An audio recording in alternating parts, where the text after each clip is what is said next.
korana na usipasitika mu kaka tena ndini na uparirana karandana ndini mbu yoya ni visha suza ni visha jasuka ni visha yo ndakana unangira ni vishi pe niva kuti hapa ni busy ne ndi ngipanga chimwe chane hapa bongu wantango nisikenda usenga kukumbasha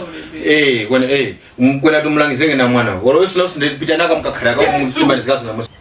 azuru ukuti mbu pene komanje akoma so ni karaso nchito ya kuti nikutekele maji ni seshi nikutole wise pano mbekena kana kusamalire ni seshi mwenu kutole maji hapa washita dara pasa niko maji anyina kati waliko mkomo kula na mwese mkomo kusa wantu kula fumani nikoga ine na ruwane ase jira uku nguvu aide jiwa se posa basi iwe shumemene suku vicious iwe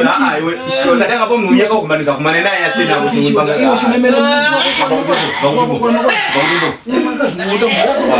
iwe kwaya mukazi unakana nyimbo itala kumaya mafumo ngoro ara kwaya iwe se ngoro kwaya hapa kuna nipase funia nikubada hapa nikutoka grand Beckson naso ningopasa soe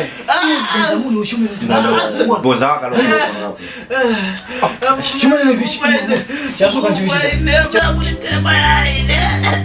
iwe ati tatibile ambulance ile ambulance nini mundu wandarwa yai kushina washika mundu wandarwa yai ile umaya makazi unakana nyimbo itala mwanadazi wandarwa yai hiyo ndara mimbile ine nawe na ndapo nikale kuona kwalo boza lo nani yakule hapo ndio ambulance ukida waka badeza mshika kaka badalo mundu wandarwa yai kumbaba ile namba sekonda hapo ngapasa hai hapo mowea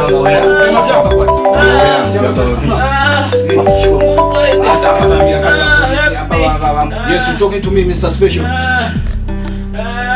Yeah. Yeah, I can inside. Please come and help me. Sure. Okay. Adi wakwisa. Tuwakashikete medisi wakwisa. Chumushindele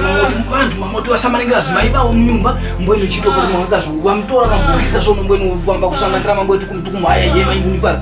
ndrama sakumfisira nguni mwafika nazo nguni drama nyunku ngekuti panye